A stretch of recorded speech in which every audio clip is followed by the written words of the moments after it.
안녕하세요.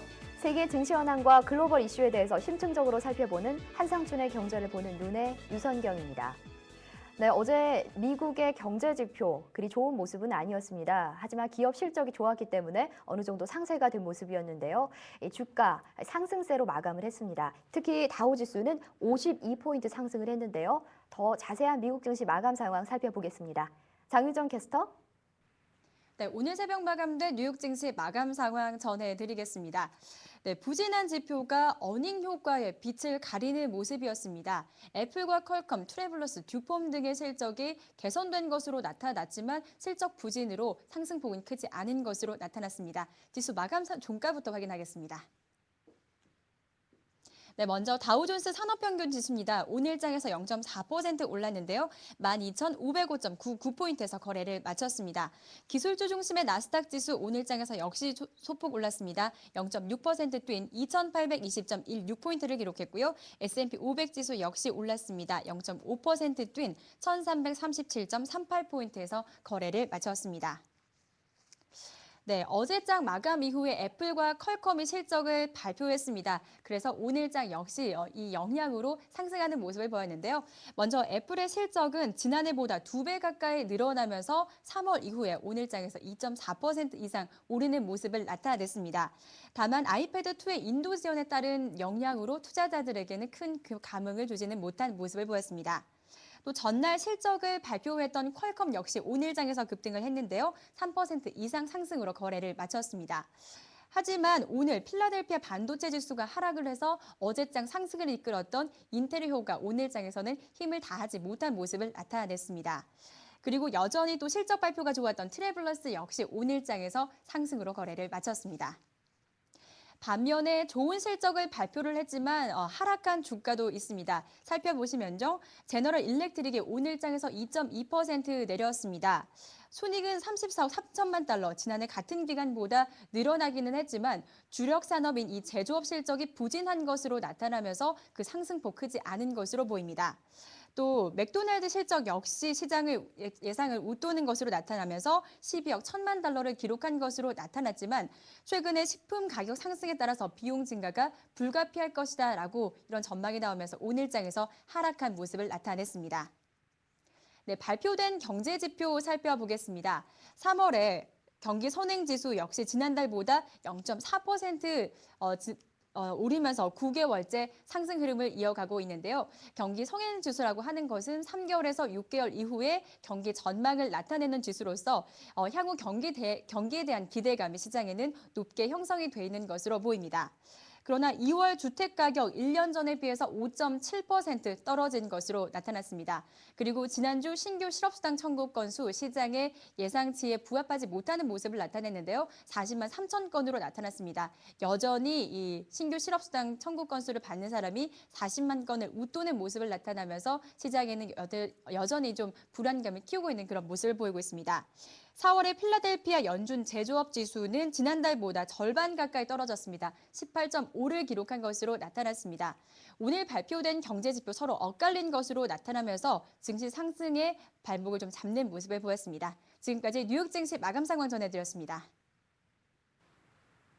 네, 장윤정 캐스터가 전해주셨다시피 기업들의 실적은 호조를 이뤘지만 경기 지표가 좋지 않아서 증시에는 발목을 잡은 그런 모습입니다. 이에 대한 더 자세한 내용 살펴볼 텐데요. 도움 말씀에 미래에셋증권 한상춘 부사장님 나와 계십니다. 네, 안녕하세요. 네, 안녕하십니까. 네, 어제 미국장에 대한 평가부터 부탁드립니다. 우리가 이제 경제 지표의 성격은 네. 경기에 따라서 앞서가느냐, 같이 가느냐, 그다음에 늦게 가느냐에 따라서 선행과 동행과 후행 지표가 있다고 이렇게 얘기하는데요. 네. 오늘 그 뉴욕 증시에서 보면 경기 선행 지수라는 얘기가 많이 나오고 있습니다. 네. 앞서 그 장 캐스터께서 3에서 6개월 후에 경기 상황을 말해준다 이렇게 얘기하는데요. 과거와 다른 것은 뭐든지 라이프 사이클이 상당히 짧아지고 네. 그다음에 정보 시차가 상당히 짧아지기 때문에 경기 선행지수 같은 경우에는 과거엔 그 6개월 이후에서 9개월 이후에 경기의 그 동향을 나타낸다 이렇게 보고 있습니다. 나는 네. 이것이 3개월 정도 좀 앞당겨진 이런 상황이다 이렇게 보시면 되겠는데요. 그렇습니다. 특히 이제 투자는 미래에 대한 투자입니다. 이 투자에 가서 현재 그 경기 상황을 가지고 많이들 이게 투자하시는 분이 많은데요. 예를 들어서 지금 경기가 좋다고 하면 투자를 하시고, 그다음에 지금 그 증시가 좋으면 투자를 하시고 이렇게 하는데요. 네. 사실 지금 투자하시면 3개월 후, 6개월 후, 1년 후에 사실 경기 상황과 증시 상황이 어떻게 되느냐 이걸 보고 투자하는 겁니다. 네. 그래서 투자는 미래에 대한 투자다 해서 우리가 보면 지금의 경기 상황, 지금의 증시 상황보다 6개월 후, 1년 후에 경기라든가 증시 상황이 더 이렇게 중요한데요. 이런 관점에서는 월가에서 여러 가지 그 경기의 선행지수, 동행지수, 후행지수가 있지만 그러나 선행지수에 대해서 상당히 관심이 높은 것도 네. 우리가 그런 측면에서 이해하시면 되지 않냐 생각합니다. 네. 오늘 여러 가지 지표가 엇갈린 가운데 경기 선행지수는 이렇게 좋아져서 사실상 이 경기 선행지수의 의미 중에 이번에 그 금융위 과정에서 특별한 의미를 있는 지표를 좀 말씀드리면 OECD의 그 Comfort Reading Index라고 해서 네. 복합 선행지수라고 있습니다. 이 복합 선행지수는 여러 가지 금융위 과정에서 경기가 어떻게 되는가를 절대적으로 잘 보여준 대표적인 지수다 이렇게 해서 네. 경제 직견이 있으신 분들은 대체로 아실 거 이렇게 보이는데요.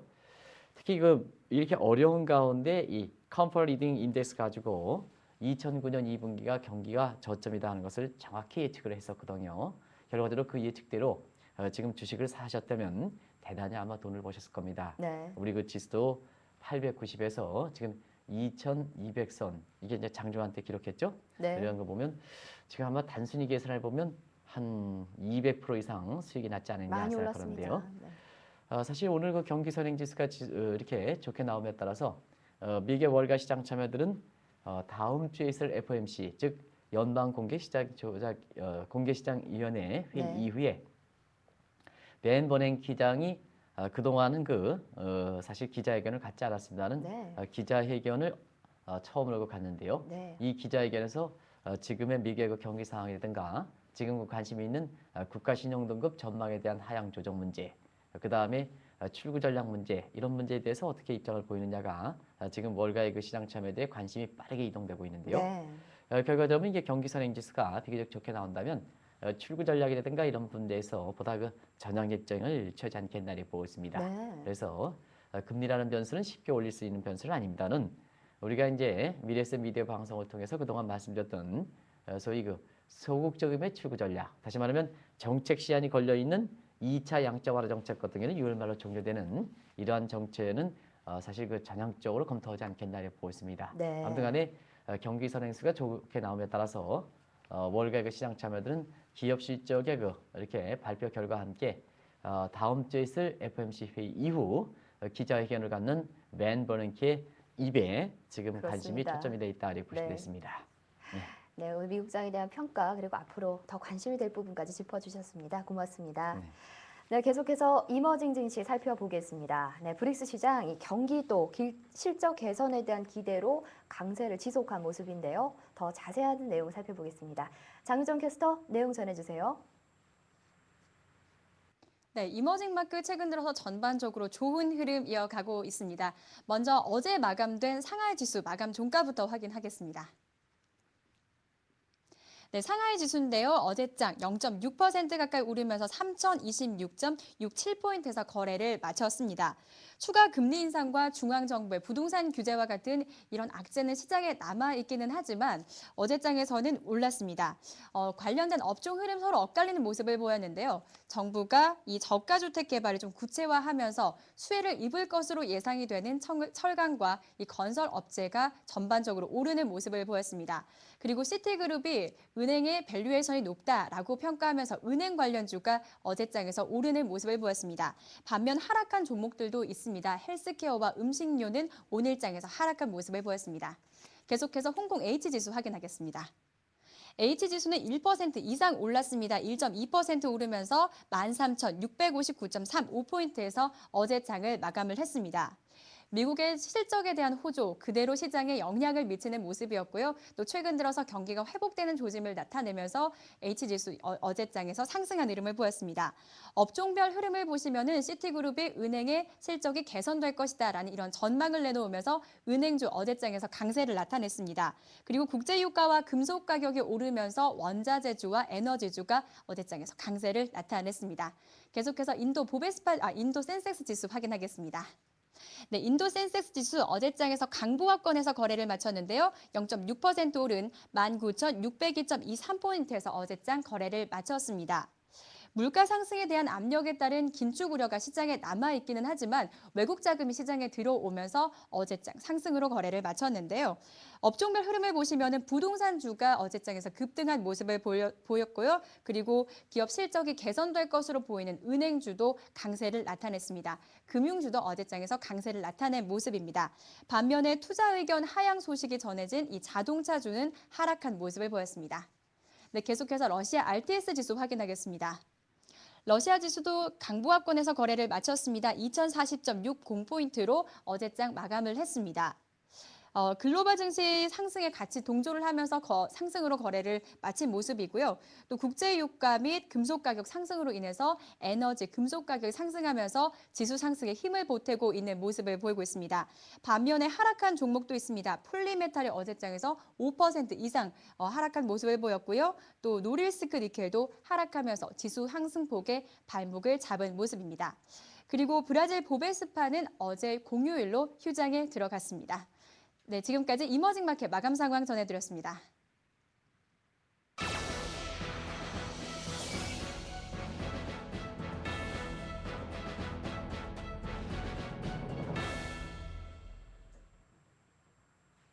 네, 최근 글로벌 증시 좋은 흐름을 이어가고 있습니다. 하지만 한편으로는 불안 요인들도 만만치 않게 커지고 있는 상황입니다. 이러한 불안 요인들 해소가 돼야만 글로벌 증시 앞으로도 완만하게 상승세 이어갈 수 있을 거란 생각이 드는데요. 그래서 오늘은 이 글로벌 증시의 7가지 현안에 대해서 총체적으로 정리해보는 시간 마련했습니다. 이 한상철 부사장님과 계속 이어나갈 텐데요. 궁금한 점 있으신 분들 저희 생생 댓글에 질문 올려주시기 바랍니다.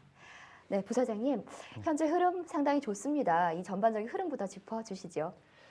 글로벌 증시 상당히 좋죠. 네. 올해 들어서 뭐 굵직굵직한 이런 표현이 쓰죠. 메가톤급 이렇게 악재가 나온데도 불구하고 주가는 계속해서 올라가고 있는데요. 어제부로 세계 그 평균 주가를 이렇게 계산해 보면 네, 리먼 사태 이전을 회복했습니다. 그렇습니다. 그래서 지금은 주가로 본다면 금리 위기가 완전히 끝났다 이런 평가가 나올 정도로 주가의 모습을 보이고 있는데요. 사실 투자자 입장에서는 리먼 사태 이전을 회복했기 때문에 지금은 그 과정에서 주식을 산 사람은 돈을 벌기는 했어도 네, 그 이전에 주식을 산 사람 입장에서는 사태 이전을 회복했으니까 사실 아쉬움은 남는 거 아니겠습니까? 앞으로 그 그렇습니다. 추가적으로 더 올라가야 네, 이렇게 위기 이전에 주식을 샀던 부분에 대해서 추가적으로 이익이 기대됐을 거로 보이는데요. 네, 그러나 최근에 그 증시 모습 이렇게 보면 사실 주가의 그 좋은 흐름 속에 불안 요인도 만만치 않거든요. 또 그 불안 요인이 그렇게 쉽게 경시할 수 있는 불안 요인은 아니라 이렇게 보여집니다. 네. 그래서 지금 월가 그 시장 참여를 비롯해서 전 세계 그 증시 참여자 입장에서 보면 이러한 그 불안 요인이 해소돼야 추가적으로 상승 가능성이 있지 않느냐 하는 점에서 네. 지금은 주가의 상승과 함께 그 다른 한편으로서 불안 요인의 해소 여부 이 문제에 대해서 상당히 관심이 높다 이렇게 보시면 되겠습니다. 네, 그렇다면 불안 요인 하나하나 살펴보겠습니다. 네, 가장 먼저 거론되는 것이 얼마 전에 미국 국가 신용 등급 전망이 하향세인데요. 이것 관련해서 먼저 말씀해 주시겠습니까? 미국 국가 신용등 전망 이렇게 하향 조정된 것은 그 자체가 사실 큰 이슈입니다. 시장에 뭐 별다른 영향을 미치지 않았다 하더라도 국가 신용등급 전망이 하향 조정됐다는 것은 사실 그 세계 제1의 중심국 입장에서 신용상의 균열이 생기는 거니까 네. 이 자체는 상당히 중요한 문제다 이렇게 보시면 되겠습니다. 그래서 그런지 국가 신용등급 전망이 하향 조정된 이후에 미국 내라든가 월가의 분위기 보면 일전에 한번 말씀드렸다시피 재정적자 문제 관련해서 이 어스테이트 디베이트에서 재정적자 긴축 문제, 재정 긴축 문제를 놓고 미국에서 논란이 거세다 하는 것을 말씀을 드렸었는데요. 네. 그 논란이 더욱 거세지는 양상입니다. 그래서 지금까지 신용등급 전망 하향 조정된 이후에 가열되는 이러한 그 어스테이트 디베이트의 논쟁을 이렇게 보면 일단은 긴축론자 같은 경우에는 네. 지금 이미 스탠다드 포어스가 재정 적자에 대해서 위험 수위를 한 만큼 재정 지출을 좀 줄여야 되지 않느냐. 네. 그래서 강력히 보다 종전에보다 강한 입장을 이렇게 보이고 있고요. 네.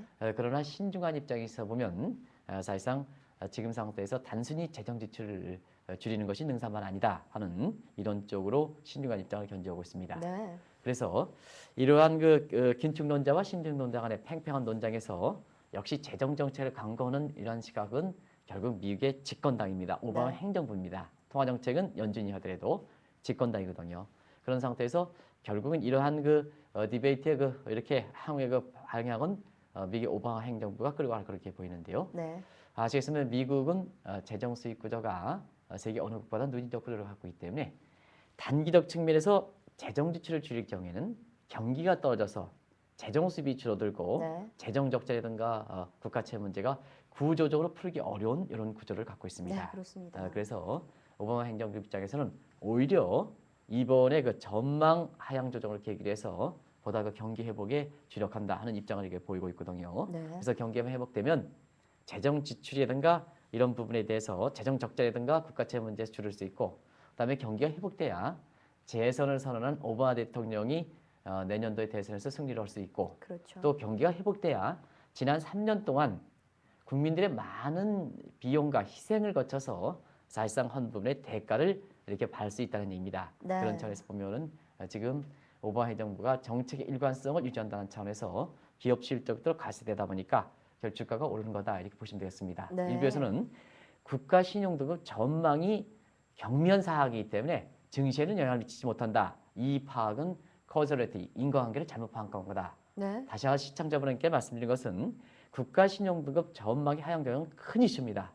그러나 왜 증시에서 그렇게 미온적 반응을 보일까 하는 것에 대해서는 이러한 신용 전망 이후의 디베이트 논쟁에서 사실상 미국의 오바마 행정부는 오히려 경기 회복에 주력하고 그러니까 경기 회복에 대한 기대감이 있는 상태에서 기업 실적이 좋게 나오다 보니까 네. 결과적으로 주가가 올라가는 모습을 친다. 국가 신용도 전망의 하향 조정의 악재를 극복하고 네. 올라간다. 이렇게 해석하는 시각이 맞다 하는 것을 말씀드립니다. 그래서 미국의 그 오바마 행정부 입장에서는 국가 신용도 전망에 대해서 네. 하향 조정에 대해서 종전의 입장을 보다 강화된 상태에서 이 문제를 풀어가고 있다 하는 것을 말씀드립니다. 네, 그렇군요. 그렇다면 미국에 이어서 중국도 한번 살펴보겠습니다. 중국 인플레 문제에 대해서 새로운 정책들 내놨죠? 다시 한번 넘어가고 싶은데요. 예, 다음 주부터는 아마 중국 인플레 관련해서 네. 중국의 변화된 정책들이 아마 국내 증시에서도 속속 이렇게 이 영향을 미칠 거로 이렇게 보고 있습니다. 네. 뭐 누차 걸쳐서 말씀드립니다는 국가 신용등급 전망 하향 조정보다도 올해 남은 기간 동안에 가장 증시의 최대 현안이 될 것이다 이렇게 보는 것이 바로 중국의 인플레 문제가 아닌가 이렇게 보고 네, 있는데요. 그렇습니다. 인플레 문제가 세계 현안이니까 당장 불거진 것이 아닙니다. 작년부터 불거졌습니다는 사실 금리 인상이라는 대책이 부적절한 대책이 이게 추진함에 따라서 네. 자본시장에 부담이 되는 상태에서 정작 금리 인상의 목적인 인플레를 잡는 데는 효과가 없었기 때문에 사실 중국이 지금은 인플레 대책을 정책의 최우선 순위를 두고 그동안 이제 성장을 중심했습니다는 지금은 이 중국의 그 정책 우선순위가 인플레 대책 쪽으로 지금 간 그렇죠. 상태거든요. 네. 그래서 인플레를 잡기 위해서 금리 인상보다는 전방위 대책을 추진하고 있다 이렇게 보시면 되겠습니다. 그런 각도에서 최근에 그 시장 모습 보면 위안화 평가 절상이 상당히 이제 빨라지고 네. 있는 양상인데요. 현 시점에서 보면은 크게 두 가지 줄기를 찾는다면 네. 많은 대책 중에 두 가지 줄기를 찾는다면 역시 위안화 그 평가 절상과 금리 인상을 적절히 조합해 나가는 그동안은 금리 인상에 주로 의존했습니다는 지금은 위안화 평가 절상과 금리 인상을 적절히 조합해 나가는 파리스 믹스 즉 정책 조합이 뚜렷하게 감지된다 이렇게 보시면 되겠습니다. 네. 한 가지 지금은 세계 유동성적인 측면에서 어제도 말씀드렸습니다는 자 위안화 평가 절상되면 중국에 투자하면 그만큼 한 차익이 기대되는 거고 그렇죠. 금리가 올라가면 금리 차익이 기대되기 때문에 이거를 겨냥해서 한머니들이 이렇게 많이 들어올 수가 있습니다. 네. 그래서 이 한머니 대책은 지난번 말씀드렸다시피 들어오면 바로 퍼내는 소위 PSI 영구적 불태한 정책을 추진하기 때문에 이 중국에 들어오는 차이나 머니 자금들이 어떤 쪽으로 가느냐에 따라서 네. 사실 한국이라든가 인접국의 주가도 결정될 수 있는 상황이기 때문에 네. 중국의 인플레 관련된 대책의 변화는 정책 변화는 비단 중국의 문제뿐만 아니라 인접국인 우리뿐만 아니라 사실상 그 글로벌 증시에서도 상당히 예의주셔야 될 이런 대목이지 않겠느냐 이렇게 보고 있습니다. 네, 방금 PSI도 말씀을 해주셨는데 중국이 결국에는 차이나 머니를 밀어내고 있는 것이거든요.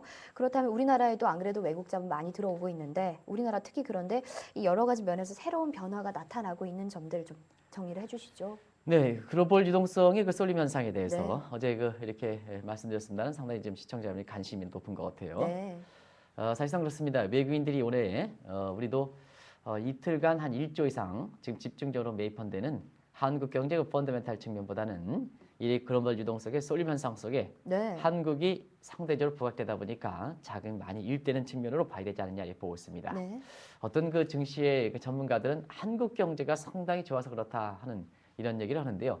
그런 분명히 네, 지금은 외국인 자본 들어오는 데 있어서는 제2차 해당됩니다. 그래서 2009년 3월 20일 들어왔을 때는 한국 경제 펀더멘탈. 네, 그때 당시에는 글로벌 스위스팟, 미사 선샤인, 다이나믹 코리아 이런 식으로 해서 한국 경제 펀더멘탈이 좋아서 자금이 들어온 측면이 있습니다는 네, 지금의 해외 유동성이 이거 들어오는 측면에서 보면 한국 경제 같은 경우는 환차익과 금리 차를 이용한 이러한 그 자금들이 많이 들어온 성격을 강하다 이렇게 보시면 되겠습니다. 네, 아무튼간에 이 차이나 머니도 그 포함돼서 글로벌 유동성이 우리나라에 들어올 경우에는 두 가지 측면이 있죠. 하나는 긍정적 측면은 아마 외국인 자본이 이렇게 많이 들어오다 보니까 시청자분 중에서 투자자 입장에서 보면은 이후에는 어떻게 뭐 거품이 어떻게 되든 간에 네, 일단 주가가 올라가니까 내 수익이 많이 증대되고 그래서 가장 반길 겁니다. 그래서 어제 그 증시에 참여하는 사람들 보면은 굉장히 밝은 모습을 보이는데요. 네, 그래서 아마 아까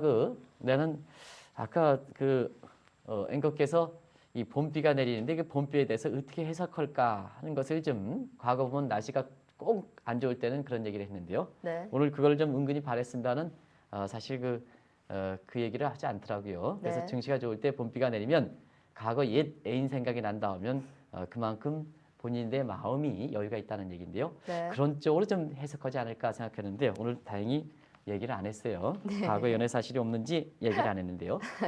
사실 이게 주가가 이렇게 많이 올라가서 투자자 네. 입장에서는 굉장히 좋은 쪽도 있습니다.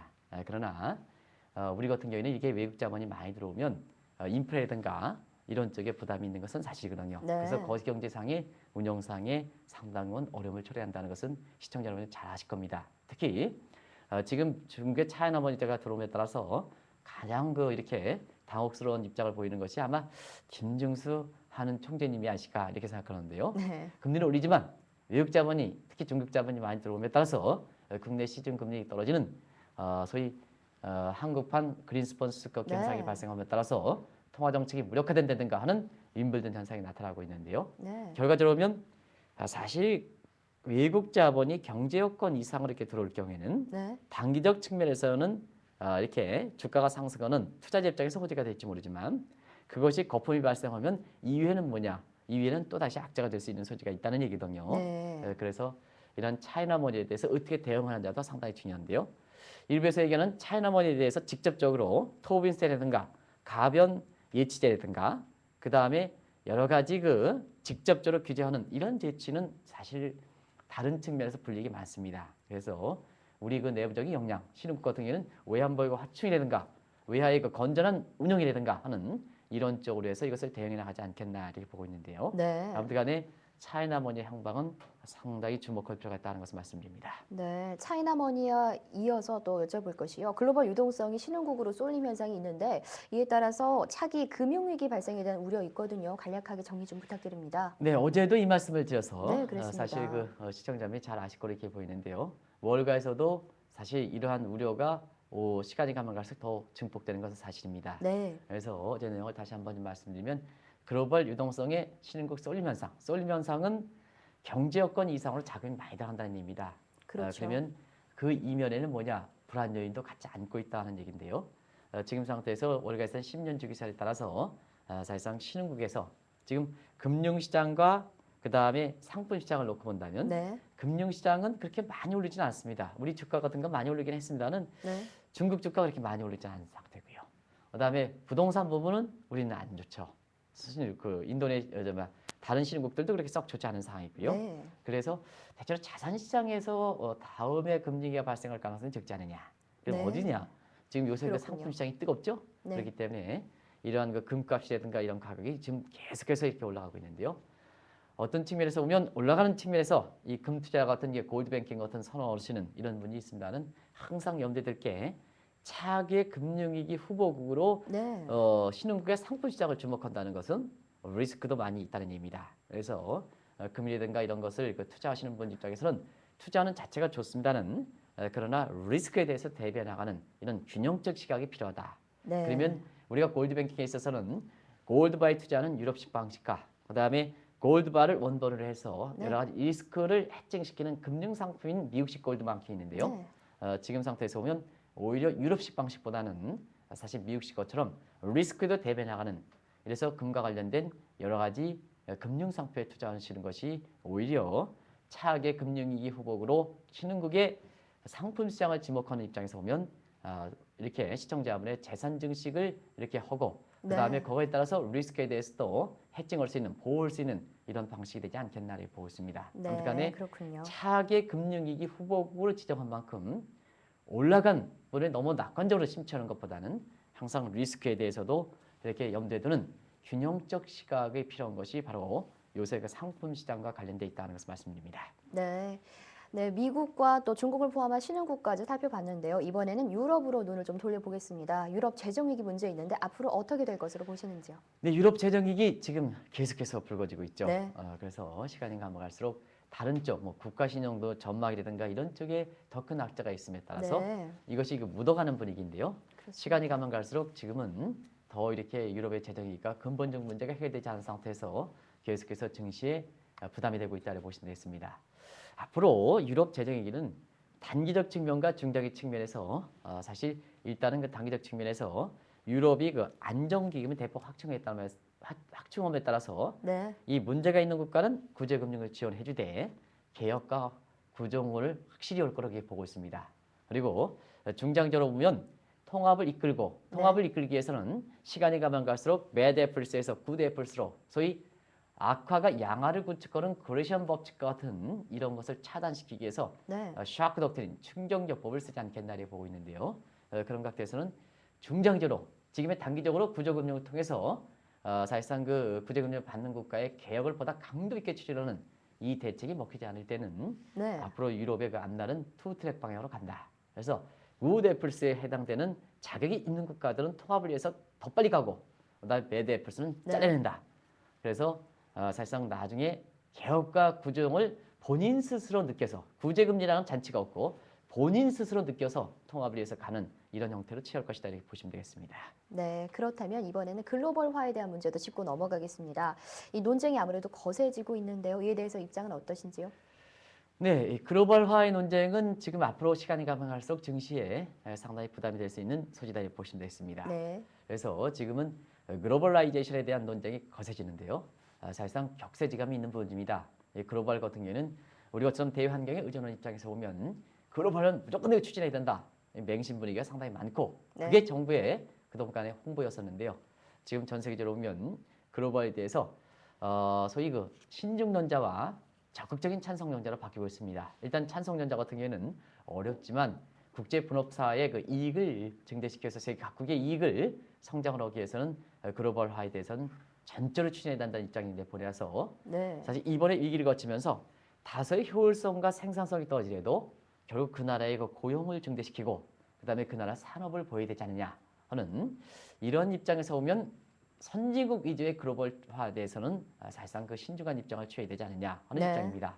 시청자 여러분, 이 두 가지가 시각에서 시청자 여러분 어느 쪽에 선호하시겠습니까? 모르긴 몰라도 네. 한국 같은 경우에는 두 번째 신중론자를 선택하시는 분이 의외로 많지 않겠나. 이게 우리 경제의 지금의 상황이고 특히 중산층 이하에 지금 위기 극복이라든가 경기가 최고 주가한다 해도 좀 니프티 피프티 차별화된 입장에서는 네. 사실 중산층 이하 계층에 있어 같은 경우에는 이 경기 회복의 맛을 느끼지 못한 상태에서 보면 글로벌에 대해서 신중한 견해를 취해야 된다 하는 여기에 전적으로 공감하지 않겠나를 보고 있습니다. 네. 여러분 이제 아시겠습니다는 글로벌화는 큰 틀입니다. 큰 틀이기 때문에 당장 이렇게 투자자라든가 시청자 입장에서는 피부적으로 와닿지 않다 하더라도 큰 틀은 사실 피부적으로 와닿는 마이크로적인 현안보다 더 중요한 사항입니다. 네. 그렇기 때문에 시청자 여러분께서는 지금 시간이 가면 갈수록 논쟁이 거세지고는 글로벌화에 대한 글로벌라이제이션에 대한 논쟁은 증시 참여 입장에선 특별히 관심을 가져야 된다는 것을 말씀드리고 싶습니다. 네, 오늘 이 전반적인 글로벌의 7가지 현안 살펴봤는데요. 저 궁금한 분들 많으셨을 텐데 많이 해결이 됐을 것 같고 정리 정말 감사합니다. 네, 금요일인데 잘 쉬시고 월요일 날 또 좋은 모습으로 찾아뵙겠습니다. 네, 고맙습니다. 고맙습니다. 네, 아까 한상준 부사장님께서 봄비 하면 옛 애인 생각하는 게 보통이라고 말씀을 하셨는데요. 꼭 옛 애인이 아니더라도 좋은 생각 많이 하시고 힘찬 금요일 보내시기 바랍니다. 그리고 오늘 오후 12시 반에 펀드앤뮤직 방영이 됩니다. 많은 시청과 관심 부탁드립니다. 저는 오늘 여기서 마치겠습니다. 다음 주 월요일에 다시 찾아뵙겠습니다. 고맙습니다.